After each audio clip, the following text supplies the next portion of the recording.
안녕하세요. 6월 14일 매일 성경 함께 나누도록 하겠습니다. 첫 번째 문단입니다. 지원받은 물건은 지원자의 뜻에 대해 대적하지 못한다. 두 번째, 토기장이가 그릇을 만들 때에 다른 그릇에 비해 더 귀히 쓸 그릇을 만들 수 있다. 어떻게? 천한 그릇은 하나님의 진노와 능력을 알게 하려고, 귀한 것은 오래 참으시고 긍휼히 여기고 영광 받기로 예배하시고. 세 번째 문단, 이방인 중에서 귀히 쓸 이방인 중에서 부름받은 우리가 귀히 쓸 것이다. 인용은 요거와 두 개.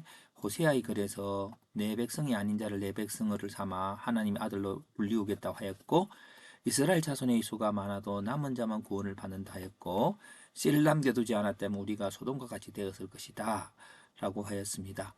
그러면 전체 주제가 무엇일까요?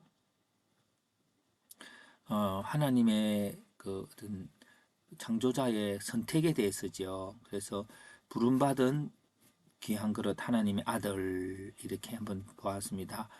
부르심은 창조주시고 목적은 하나님의 영광을 드러내려고 진노가 아닌 하나님의 능력 중에서 그, 저, 그 초월적인 능력 중에서 진노가 아닌 영광을 드러내려고 부르신 원인은 창조자의 선택이고 그 그릇의 제작 과정은 하나님의 긍휼하심과 오래 참으심이라고 하는 요소를 통해서 원리의 근거는 그 토기장이가 하나는 귀히 쓰고 하나는 천한 그릇 목적에 맞도록 만드는 것이 당연한 것처럼 하나님께서 내 백성이 아닌 어떤 자들을 하나님 아들로 불리우겠다 했다면 그것은 하나님의 긍휼하심으로 또 번져가는 것이고 이스라엘 자손 속에서도 남은 자만 구원을 얻고 씨를 남겨두지 않았다면 우리가 소돔과 같았을 것이라 라고 말하고 있습니다.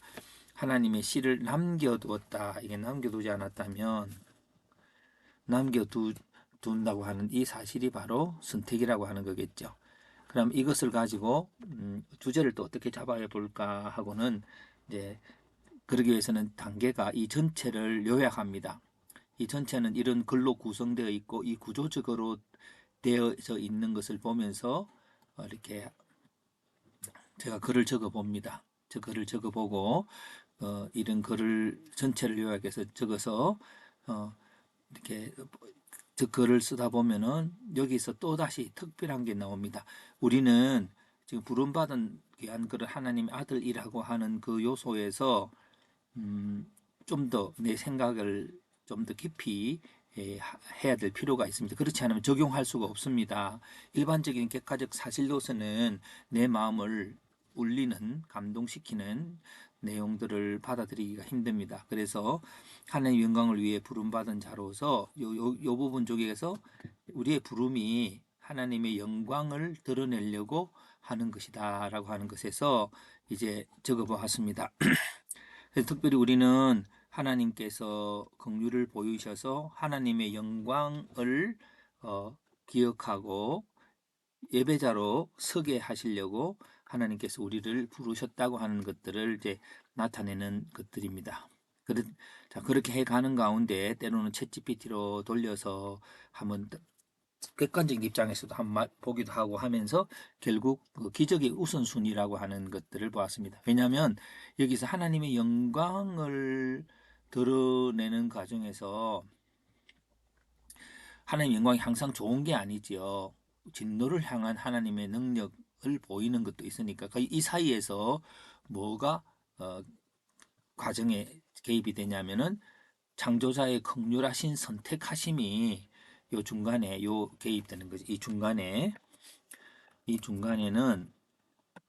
창조주의 긍휼한 의지가 개입됩니다. 이것이 이제 오늘 바울이 말하고자 하는 특별한 의도라고 봅니다. 그래서 그렇다면 이 기적의 우선순위라고 하는 제목을 한번 나누어 보았습니다. 기적의 종류는 좋은 기적이 있고 나쁜 기적이 있지요. 하나는 하나님의 영광을 드러내는 거고, 하나는 진노의 능력을 드러내는 것이고, 좋은 기적은 이제 그 사람 부르기를 하나님 아들들이라 그러고, 그렇게 합니다. 그럼 좋은 기적과 나쁜 기적의 내용들은 이제 좋은 기적에서는 하나님 아들들에게는 하나님의 긍휼하신 의지가 들어가고 나쁜 계획에 하나님의 그런 어떤 사람이 중심이 아닌 그냥 글에 의해서 판단되는 심판이 있겠죠. 그래서 기적의 우선순위가 하나님의 심판이 모두가 적용됩니다. 근데 그 중에서 선택하심이 이제, 어, 첫 번째는 하나님의 선택하심이 있고요. 심판이 있고요. 둘째로는 거기서 긍휼하심이라고 하는 하나님의 선택이 있습니다. 긍휼하려고 그러면 그 긍휼하심 때문에 나타나는 하나님의 영광이 경험됩니다. 예. 그래서 기억의 순수가 기적이라고 하는 그것이 우선순위가 있다면 역시 이것도 똑같지 않을까 싶습니다. 예, 이것도 하나님 긍휼하심이 아니라 그냥 그 하나님의 심판이 있습니다. 그러고 나서는 그냥 하나님의 능력을 보이심. 예, 이게 두 번째가 됐고요. 이것 또한 하나님의 영광이겠죠. 영광이라기보다는 하나님의 그 어떤 분, 그 심판의 영광이 됐습니다. 근데 이 영광과 이 영광이 다른데 우리는 이 영광은 그냥 당연하다고 보고 이거는 뭐 아무나 할 수, 그 선택받았건 생각지 못하기 때문에 결국 이게 핵심은 이것이라고 봅니다. 본문에 서서 이렇든 어떻든 바울이 말하고자 하는 것은 주권자의 선택이다라고 하는 거예요. 그래서 근데 주권자의 선택이라고 하는 그것에 대해서 오해를 할 수 있는 게 하나 있다면 요 본문을 다 읽기 전에 그 하나님의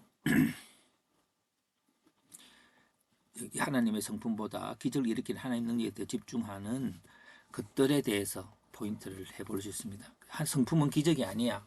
성품은 아무나 뭐또 인간이 할 수 있는 거라 생각하지만 가장 큰 기적은 사람의 성품이 바뀌는 기적이다. 그렇게 했습니다. 그래서 우리가 기적의 능력을 구하는 것이 하나님의 좋은 성품이 되도록 예수님을 닮은 성품이 되도록 이렇게 하는 그것이 하늘로부터 다운로드 받아야 되는 것이라고 하는 것들이 성경의 일반적인 메시지잖아요. 그래서 예수님과 함께 동행하면서 우리의 이런 그냥 율법적이고 또 자기 중심적인 것에서 예수 그리스도의 성품으로 바뀌어가는 기적을 경험하는 하루가 됩시다.